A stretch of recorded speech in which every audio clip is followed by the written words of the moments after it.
Péter les hautes performances. Voilà, ce qui est sûr quand je me repenche sur les stats de ce fameux match contre le Brésil avec le Cameroun, quand je vois les 3 joueurs qui avaient parcouru le plus de kilomètres sur ce match, de mémoire, j'avais Zambo Guissa, milieu de terrain défensif, c'était à peu près logique.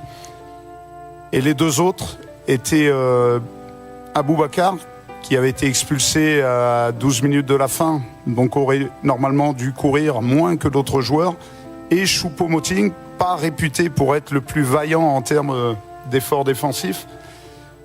Donc c'est un message, je pense, à envoyer aussi à mes garçons du secteur offensif pour demain. Il va falloir qu'on mette le bleu de chauffe et qu'on court, et un peu plus que de raison. Merci. Ici. Paulo Vinícius Coelho, PVC, do Brasil, de Canal Wall do Brasil. Je parlais avec un supporter do Haïti qui parlait que cette match et 4-1 derrière, le Brésil peut faire une grande victoire. Mais aujourd'hui, non. Qu'est-ce qui a changé pour la confiance, qu'est-ce qui a changé pour l'Haïti, pour les supporters penser qu'ils peuvent jouer une grande partie contre le Brésil? Je pense que demain, en tout cas concernant Haïti, on a tout à gagner sur ce genre de match. Ça fait 52 ans qu'on n'est pas à la Coupe du Monde. Et demain, on a la chance de jouer le Brésil, qui est le recordman historique en termes de victoire lors de cette compétition. Voilà, donc on a le Graal servi sur un plateau. Voilà, maintenant il va falloir être à la hauteur parce que les fans haïtiens nous attendent aussi et se mettent à rêver sur ce type de match. Voilà, mais je pense que c'est une chance. En tout cas, c'est le message que je ferai passer à mes joueurs. Alors, ça m'intéresse peu ce qu'il y a eu dans le passé en termes de confrontation entre le Brésil et Haïti. Moi, c'est demain qui m'intéresse. Voilà, j'espère qu'on saura rendre les Haïtiens fiers de leur équipe.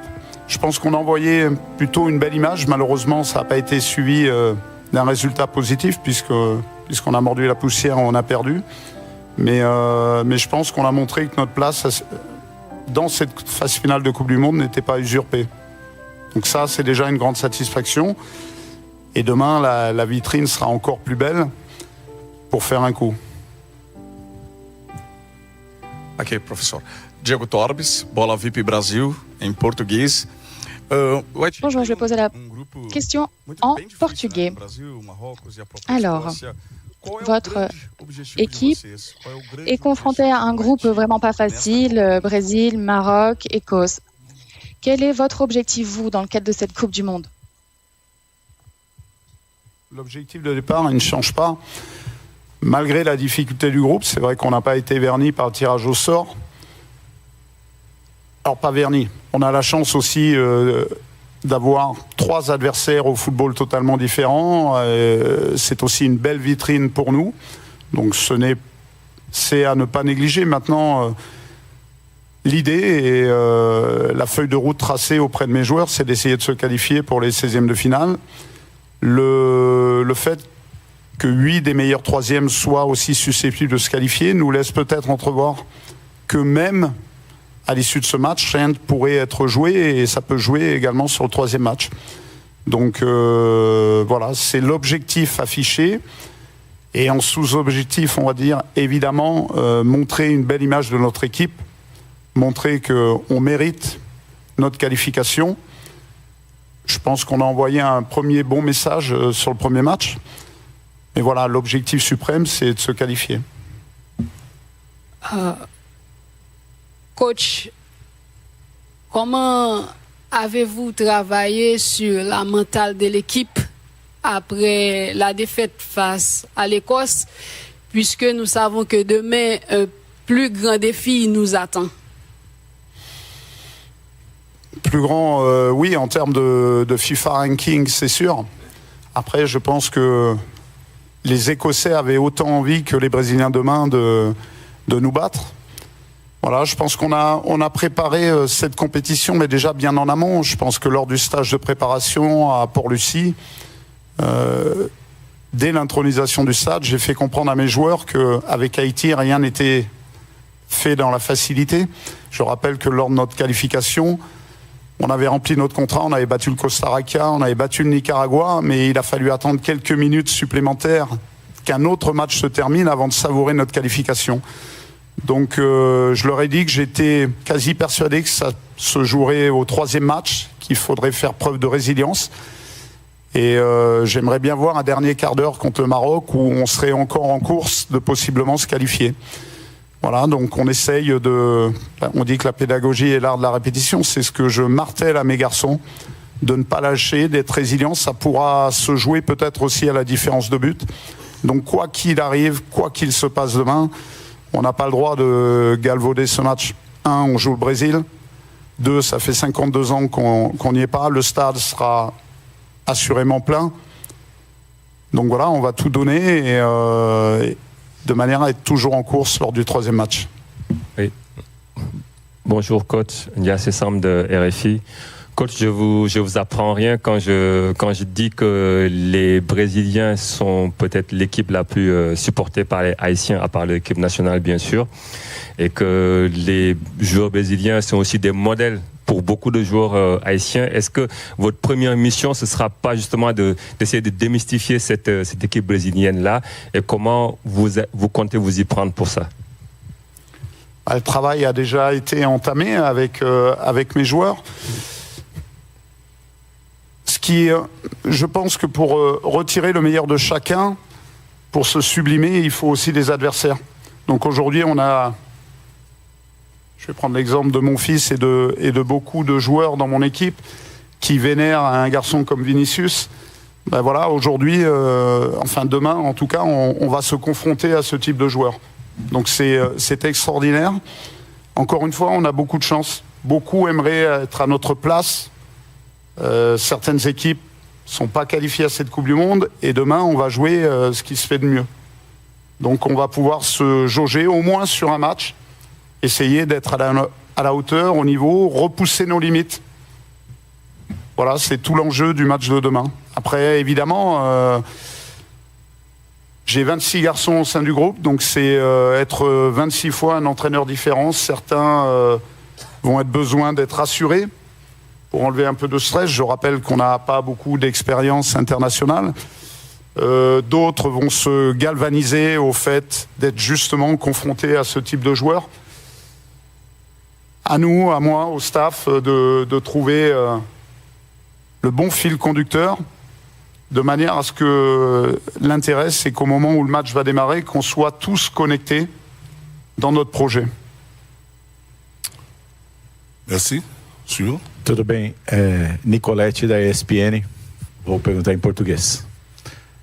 O esporte está cheio de história de azarão que consegue bater. Alors, monsieur, favorito. Aqui mesmo na Filadélfia tem uma história. Nous avons beaucoup vu qu'il y a, oui, des favoris, puis certains favoris ont réussi à créer la surprise. Est-ce que là, on va avoir une surprise à Philadelphie? On l'a vu avec le Cap-Vert également, de belles surprises. Il y a beaucoup de choses qui sont très difficiles à prévoir, hein, bien sûr. Mais quid de ce qui se passerait si Haïti viendrait à être vainqueur face au Brésil? Qu'en pensez-vous? En premier lieu, je pense que ce serait la folie en Haïti.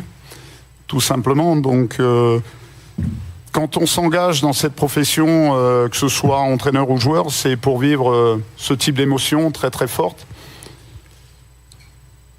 Je dirais que quand on est haïtien, on a plus souvent des moments difficiles.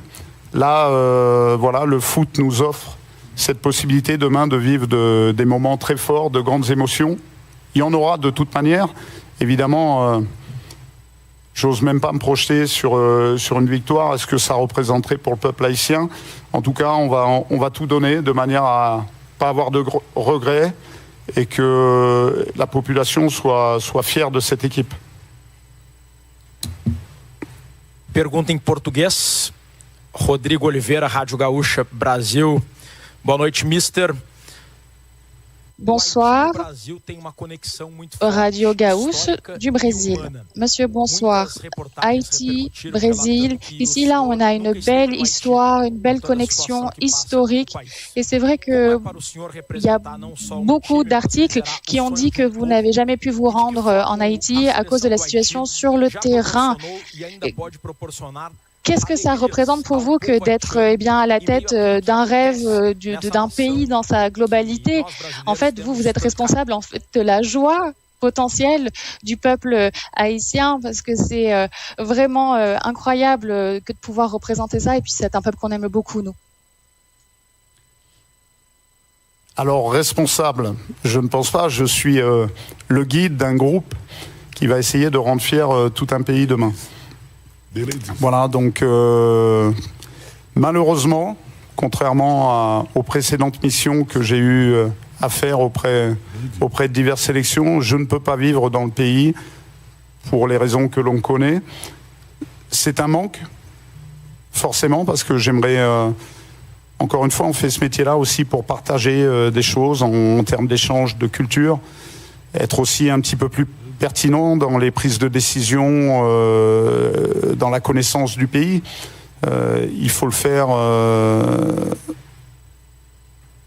à la rencontre des Haïtiens qui font partie de mon staff, mais malheureusement, je ne peux pas me rendre sur place. Également pour détecter des joueurs, parce que je donne un exemple, savoir comment s'entraîne Bellegarde à Wolverhampton, je sais qu'il y a de la compétence, qu'il s'entraîne bien, et que j'aille le visiter là-bas, c'est bien une fois dans l'année pour entretenir un lien avec lui, mais aujourd'hui avec tous les réseaux, avec WhatsApp, avec les plateformes Y-Scout, avec les chaînes de télé, je peux suivre ses performances assurément tous les week-ends. En revanche, les jeunes talents haïtiens, je pense, ont besoin de notre expertise, de notre compétence. On en a un parmi les 26, Pierre Woudanski, que j'ai pu détecter sur des vidéos vues avec des équipes nationales de jeunes. Mais j'aurais aimé pouvoir me rendre sur place. Je passe les problèmes de visa aussi après, ensuite, pour les faire sortir. Mais voilà, c'est un manque. J'espère que dans un avenir proche, si je dois continuer ma mission à Haïti, je puisse le faire. Aujourd'hui, malheureusement, c'est pas le cas. Donc on s'est adapté. On essaye aussi de problématiques d'en faire des forces. Voilà. Ici, coach. Hello, coach. Jacqueline Charles with the Miami Herald. How are you? Bonjour, comment allez-vous? Votre équipe représente vraiment l'espoir d'une nation, mais également l'espoir de nombre de pays de par le monde. Je vois qu'il y a eu quelques pétitions qui ont été lancées suite à votre rencontre contre l'Écosse. Là, il y a eu des petits problèmes avec l'arbitrage. En tous les cas, moi, c'est une équipe que j'admire beaucoup dans tous les cas. Moi, ma question, c'est plutôt de savoir comment est-ce que vous les préparez en amont de cette rencontre, du stress qu'il peut y avoir.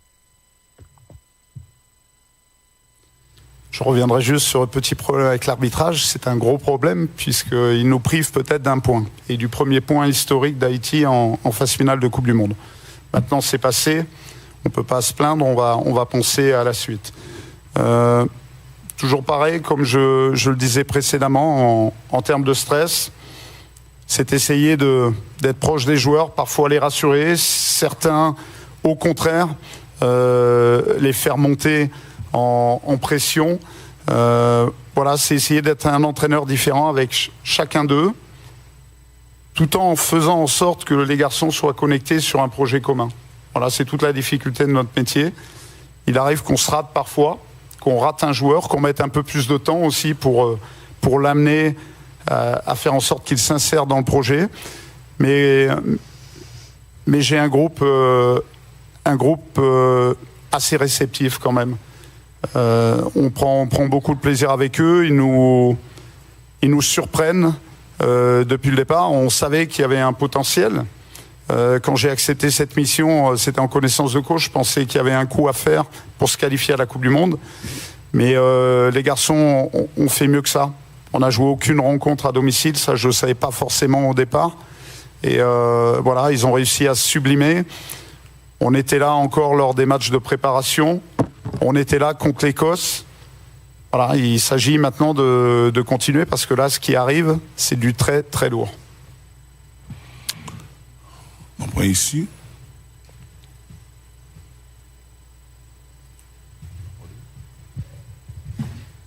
Bonsoir Sébastien, Hugo Guillemet du journal L'Équipe. Deux petites questions. La première, vous avez beaucoup parlé de vos joueurs, mais vous n'avez pas beaucoup parlé de vous et ce qui vous attend demain.